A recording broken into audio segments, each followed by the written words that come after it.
Science and peace. The philosophy of science to address questions of the methodology for solving problems in the history of science and in science itself. The methodology of solving problems operates based on rationalism and holistic relativism. First, rationalism and holistic relativism in science. Let's examine the current revolution in science from the standpoint of rationalism, comparing it with the scientific revolution launched by Copernicus and consummated by Newton. What role does reason play in the process of historic scientific revolution? Can this reason offer a solution to the problem of peace in our time? Aristotle's old worldview separated the terrestrial and celestial realms. Ptolemy promoted geocentric astronomy as the entire solar system revolves around the Earth. The struggle between the geocentric and heliocentric system erupted in fierce controversy after Copernicus came first with his model of simple circular orbit around the Sun. Newton's worldview united the terrestrial celestial realms under the system of the gravity, ousting the outmoded cosmology based on ancient mechanics of Aristotle. Since then, the law of gravitation has taken center stage as a new scientific paradigm. The quantum mechanic realists, centered on Einstein, would not change their rationalist stance. With this theory of relativity, they united Newton's mechanics with electromagnetism. This turned Newtonian mechanics and changed the old paradigm. Einstein remained a staunch defender of natural continuity and causality. In this sense, even Einstein was a rationalist in the tradition of Descartes. As well known, he was sorely displeased in the idea of discontinuity promoted by the Copernicus school. In contrast to the above rationalism studies, we will now turn to the issue of holistic relativism in science.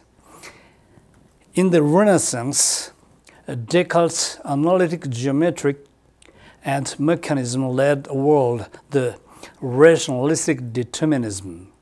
However, in the 20th century, the paradigm of Cartesian mechanism was first to retreat, faced with the indeterminism of quantum mechanics. Despite Einstein's quip, God does not play die. In the quantum mechanical realm, God does play after all. The non-deterministic paradigm of quantum mechanics opens up Heisenberg's uncertainty principle. Planck's constant predicate the limits of quantum uncertainty in the particle's position and motion. Ironically, it was Einstein himself steadfastly adhering to Descartes' deterministic model who proposed his famous EPL, Einstein, Podolsky, Rosen thought experiment. In the end, he was compelled to acknowledge the position of the non-deterministic model. The controversy between Einstein and Bohr over the EPL paradox highlighted the dramatic showdown of determinism versus non-determinism. As EPL demonstrated, the core concept of non-deterministic quantum mechanics is holistic relativism.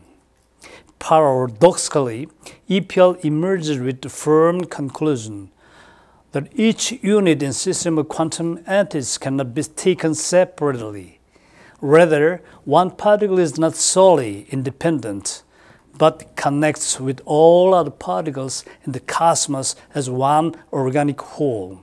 Thus, according to quantum mechanics, a particle exists in a probabilistic state as an inseparable component integrated within a universal web. In quantum physics, particles in the microrealm are not separate granules. They exist as statistical waveforms interacting with one another as a part of cosmic network. The human observer, along with his consciousness, is one part of global web. Thus, quantum mechanics shows that the cosmos cannot be analyzed into separate parts, but is one interacting organic whole. Second, rationalism and relativism in the matter of peace.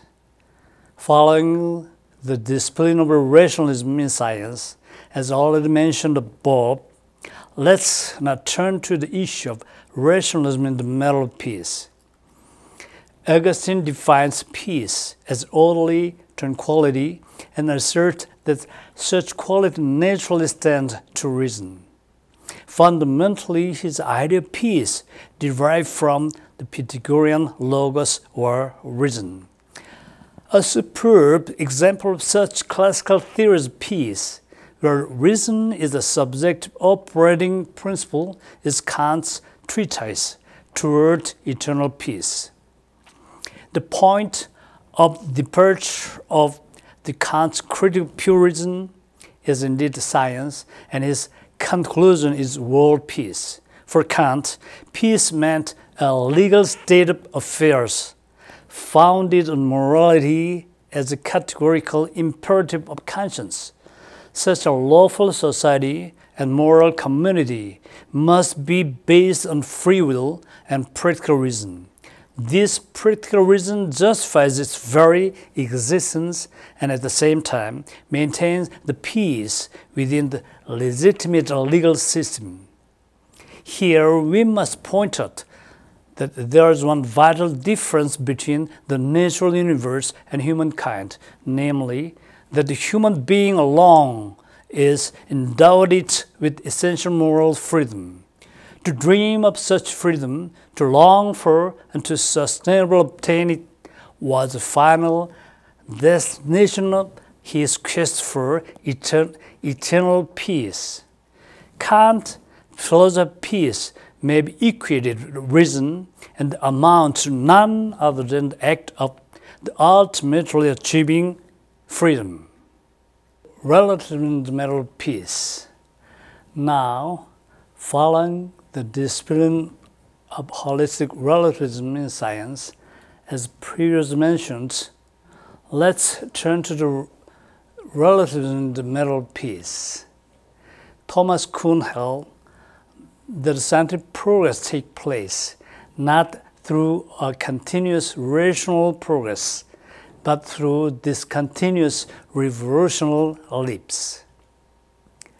Revolutionary transformation in the course of scientific advancement is compared to the religious conversion, not ordinarily understood rationally. How they choose a superior theory among competing theories. Lacardus and Popper adheres to the rational decision process. In science, they advocate the rational selection process among competing theories with the standard degree of corroboration of evaluating a theory on its own merits.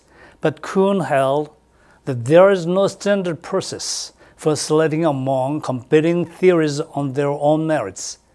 He denies the efficacy of the rational decision process in science. The scientific paradigm shift occurs in the same way as political revolution. Finally, it concludes with a new paradigm through intensive debate in scientific community. This, in the brief, the essential point in Kuhn's discussion of irrational relativism. We see that Kuhn's view, the paradigm shift, is quite in tune with the spirit of relativism in our age. This recalls the holistic relativism of quantum mechanics in contemporary science. The meaning of the whole cosmos appears on the background of holistic relativism and quantum mechanics. Likewise, the meaning of the new paradigm emerges on the background of the contemporary relativism in the context of Kuhn. Both process into quantum mechanics of the Copernican school and in Kuhn's philosophy of science reflects the influence of relativism in our contemporary age. Turning to the issue of peace, Kuhn's relativism dovetails with the pluralistic peace concept. Peace pluralism cannot be validated without attaching some pattern for coexistence as a global community. Accordingly, we suggest a peace pluralism in which there are multiple pieces taking on various forms. In the interim, we must validate the model of peace pluralism. To conclude, in the interest of maintaining a sustainable plurality of peace, we wish to emphasize the quality of virtue, namely empathy for one another.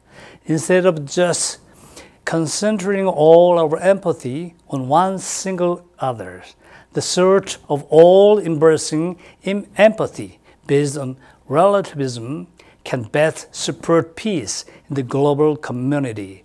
This mindset may be regarded as the most important prerequisite and the key to preserve peace. Still, in our contemporary age, the influence of rationalism remains as a Cartesian determinism and Einstein theory.